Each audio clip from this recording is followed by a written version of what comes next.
The Purloined Letter, page 680, published in 1844. While fashioning the detective story, Poe came to regard it as an exception to the rule that truth is not only the object of literary art. He considers it to be a puzzle in which the object is the correct solution, so that it resembles a cryptogram. As its own practice reveals, the detective story is much more than a puzzle and is read at least as much for artistic presentation as for the intellectual manipulation of evidence. A cryptogram loses its interest when it has been solved, but a good detective story stands rereading.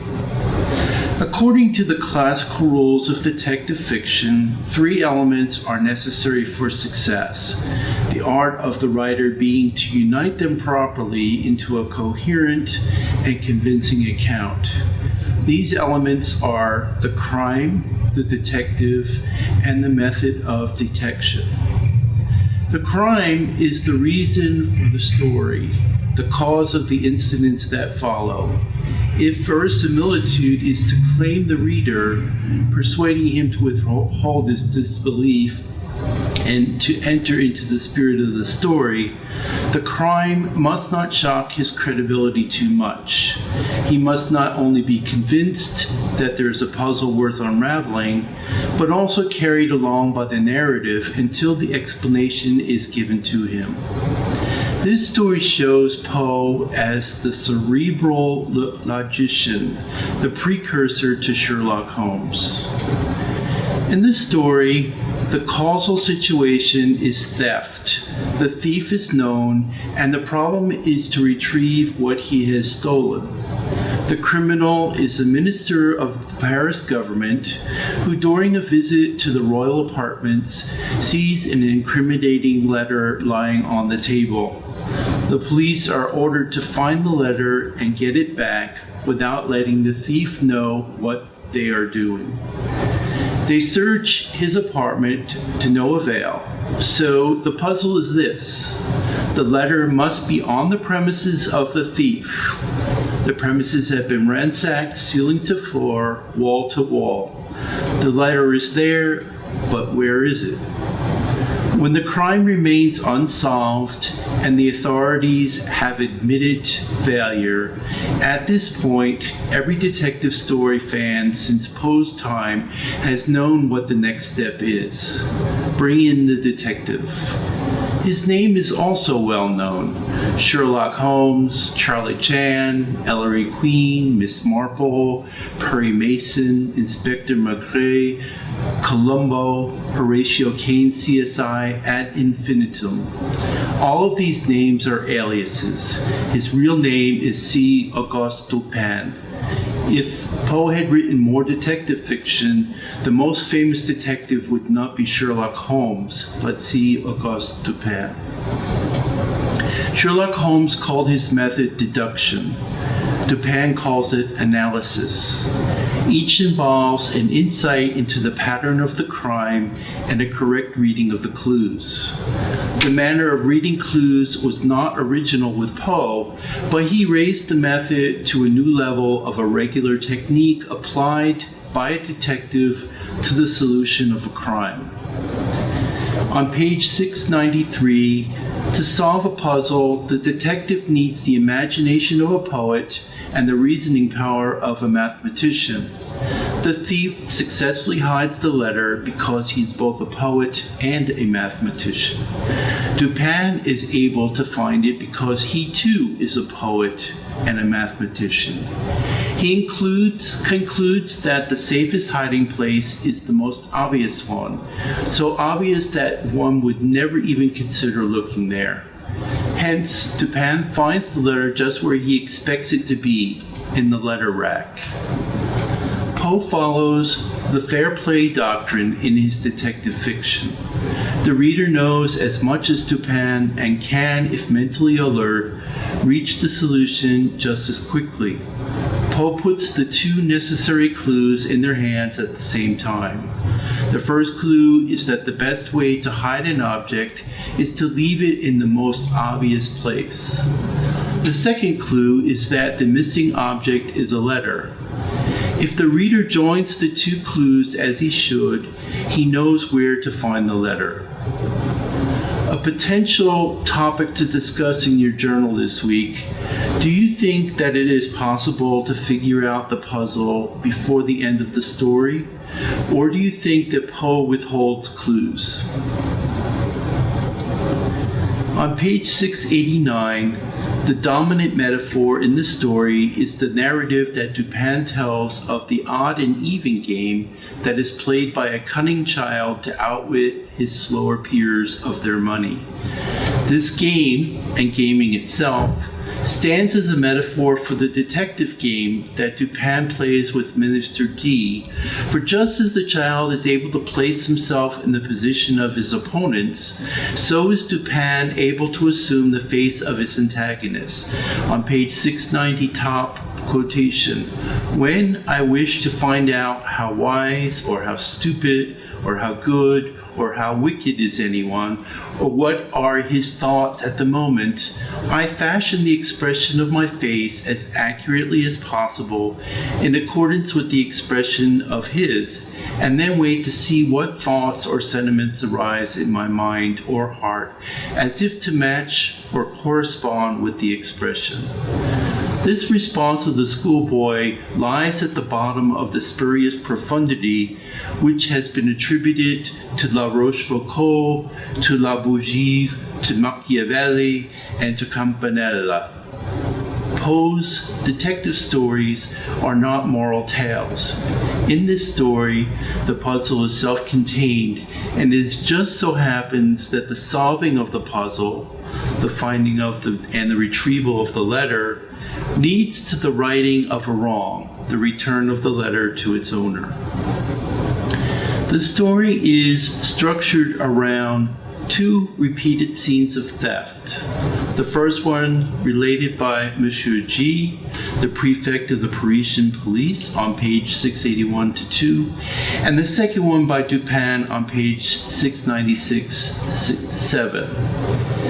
In the first scene, three people are in the boudoir of the queen, and although this is only implied, we can infer that these three people are the cuckolded king, the adulterous queen, and the wily thief of the incriminating letter, Minister D, who steals the letter in plain view of the queen in order to hold political power over her. Although the queen was able to see exactly what the minister was doing, she was powerless to draw attention to his act without alerting the king to the contents of the original letter. Later, this scene is repeated when Dupin insinuates himself into the minister's room, locates the soiled and disguised letter in plain view, and substitutes his own letter, signed with an ominous curse. On page 698 ending, I just copied into the middle of the blank sheet the words "Un dessein si funeste, si n'est digne d'attrait et digne de tieste." A design so sinister, if it's not worthy of Atreus, it is worthy of Thyestes. The curse that ends the story in a slightly humorous way needs to be explained. The curse of the house of Atreus is primarily from Aeschylus's Oresteia. Twin sons, Atreus and Thyestes, killed their half-brother Chrysippos at the instigation of their mother Hyptomene, and then began their manic struggle to gain the throne of Mycene. Thyestes seduced his brother's wife, Erope, and Atreus retaliated by cooking the sons of Thyestes and serving them to their father as a feast. The curse that Thyestes placed on his brother was soon fulfilled when only one of Thyestes' surviving sons, Aegisthus, the product himself of incest, killed Atreus and thereby restored his father Thyestes to the throne, although not before Atreus had two sons, Agamemnon and Menelaus. Prior to sailing off to war against Troy, Agamemnon angered the goddess Artemis. Artemis punished Agamemnon after he killed a sacred deer in a sacred grove. and boasted he was a better hunter than she. She stilled the wind so that his fleet could not sail. A prophet told him that in order to appease Artemis, Agamemnon would have to sacrifice one of his daughters, Iphigenia. He sent word home for her to come. In some versions of the story, the pretense that she was to be married to Achilles. Iphigenia accepted her father's choice and was honored to be a part of the war. Clytemnestra, Agamemnon's wife, tried to stop Iphigenia but was sent away. After doing the deed, Agamemnon's fleet was able to get underway. While he was fighting the Trojans, his wife Clytemnestra, infuriated by the murder of her daughter, began an affair with Aegisthus. When Agamemnon returned home, he brought with him a new concubine, the doomed prophetess Cassandra. When Agamemnon returned, Clytemnestra lured him into their bed and stabbed Agamemnon to death. Agamemnon's only son, Orestes, was quite young when his mother killed his father. He was sent into exile. Years later, goaded by his sister Electra, Orestes swore revenge. He knew it was his duty to avenge his father's death, but saw also that in doing so, he would have to kill his mother. He was torn between avenging his father and sparing his mother. It was a son's duty to kill his father's murderers, a duty that came before all others. But a son who killed his mother was abhorrent to the gods and to men. When he prayed to Apollo, the god advised him to kill his mother. And, quote, Orestes knew that he must work out the curse of his house, exact vengeance, and pay with his own ruin. After Orestes murdered Clytemnestra, he wandered the land with guilt in his heart. After many years, with Apollo by his side, he pleaded to Athena. No descendant of Atreus had ever done so noble an act, and neither he nor any descendant of his would ever again be driven into evil by the irresistible power of the past. Thus Orestes ended the curse of the house of Atreus. Some critics have noted that this detective story does not focus on what is unknown, but on what is known. The only thing that is unknown is the whereabouts of the letter. Nothing else in the mystery story is a mystery at all. On the surface, that is a true statement, but not if we look at the symbols in the story.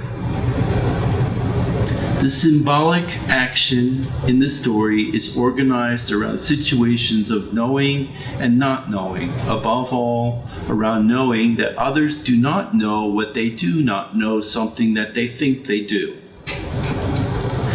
At the political center of the story is the king, who does not know that his wife has received a compromising letter, perhaps from a lover. When the minister discovers that the king is unaware that the woman has a secret, he steals the letter under her nose so that he can blackmail her with impunity. The woman knows that she is vulnerable and is desperate to keep her secret. Her husband is unaware that his political authority is in jeopardy. The narrative involves a complex doubling and reversal of the queen's defenselessness.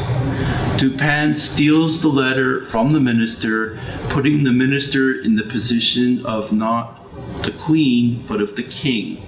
That is, of the person who thinks he has all the power, but in fact does not know, and perforce does not know that he does not know, that he does not. The result is that the minister is in a politically precarious situation of which he is unaware. That reversal of power, of not knowing, happens at the end of page 697. Knowledge in this story does not provide access to truth, but to power. The value of knowledge is not in the knowledge as knowledge, but in this knowledge as power, here to terrorize. Dupin is willing to risk a riot to regain the letter and reduce the minister to a position of not knowing, a position that will lead to his downfall. Dupin hires an associate to fire a pistol in the crowded street below the minister's window. Those who hear the report do not know that the gun is not loaded. Frightened, they erupt into fearful screams and shoutings of a mob. On page 697, The Second Theft. Why does Dupin emphasize the terrified reaction of the mob? What does he want the minister to see when this man looks out the window to determine what is causing the noise? What does he want the minister to remember about how Dupin has tricked him? Such questions, of course, bring to the fore Dupin's undeclared motivation. That passion drives him to get even. Thus, Dupin wants to evoke the most appalling spectacle of violence as a way of communicating to the minister, a monstrum horrendum, an unprincipled man of genius, who once did me an evil turn. Dupin says the meaning of the downfall that will descend on him, page 697. Dupin does and does not want to admit the profoundly primitive urge to destroy that underwrites his behavior. Is it moral, what Dupin does in the story, even if it is politically correct? That's another good journal topic. The story becomes bleak when we study Dupin's motives, even if he pretends that his revenge is good-natured. The story dramatizes the destructiveness that is unleashed when the likes of a Dupin gives himself over to, rather than examines critically, the effective basis of his hyper-intellection. The major irony of the Dupin tales is the simplicity. This story is absurdly simple and ironic in the hiding of an object in plain sight where no one would think of looking for it.